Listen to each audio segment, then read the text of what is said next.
Dans un village calme au cœur de l'Afrique, vivait une femme nommée Nayela.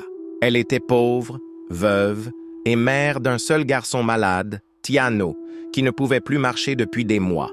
Chaque jour, Nayela parcourait plusieurs kilomètres pour chercher de l'eau. Elle possédait 2 calebasses, une neuve et une vieille, fendue, qui perdait la moitié de l'eau sur le chemin. Un soir, fatiguée, désespérée, Nayela s'agenouilla et pleura. « Seigneur, pourquoi me laisses-tu souffrir ainsi? Pourquoi me donnes-tu une calebasse brisée et un enfant malade? Pourquoi moi ?» La nuit, elle fit un rêve.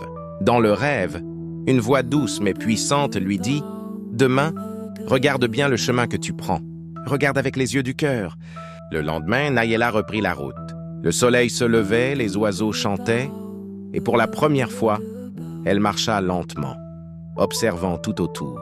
Sur le côté droit du sentier, là où elle portait la calebasse neuve, le sol était sec, dur, sans vie.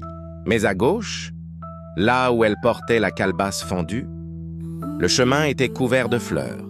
Des fleurs magnifiques, jaunes, rouges, violettes, comme un tapis vivant.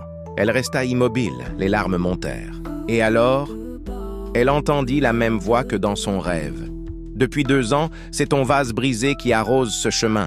Sans lui, il n'y aurait ni fleurs, ni beauté. Il n'y aurait pas de vie. Ce que tu crois être un défaut, moi je l'utilise pour créer quelque chose de merveilleux. » Nayela tomba à genoux. Elle pleura, mais cette fois, de gratitude.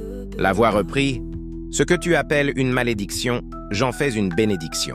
Même ta souffrance, je la transforme en lumière. Aie confiance, je ne t'abandonne jamais. » Quand elle revint au village, elle marcha à travers les fleurs. Et pour la première fois depuis longtemps, elle sentit une paix profonde. Ce soir-là, quelque chose d'incroyable arriva. Son fils Tiano, qui ne marchait plus depuis des mois, appela sa mère. « Maman, regarde mes jambes. Je sens quelque chose. » Il se leva un pas, puis un autre, puis un autre. Nayela s'effondra en sanglots, mais cette fois, de joie. Dans ce petit village africain, on raconte encore aujourd'hui que Dieu a parlé à Nayela et que les fleurs du chemin existent toujours comme un rappel. Même brisé, tu peux être une source de vie. Même fendu, Dieu peut se servir de toi. Même dans la douleur, il prépare quelque chose de beau. Si cette histoire t'a touché, partage-la. Écris dans les commentaires « Seigneur, utilise-moi, même brisé ». Tu n'imagines pas combien cette phrase peut changer des vies. Like la vidéo si tu crois que rien n'arrive par hasard. Abonne-toi pour plus d'histoires qui réveillent l'âme.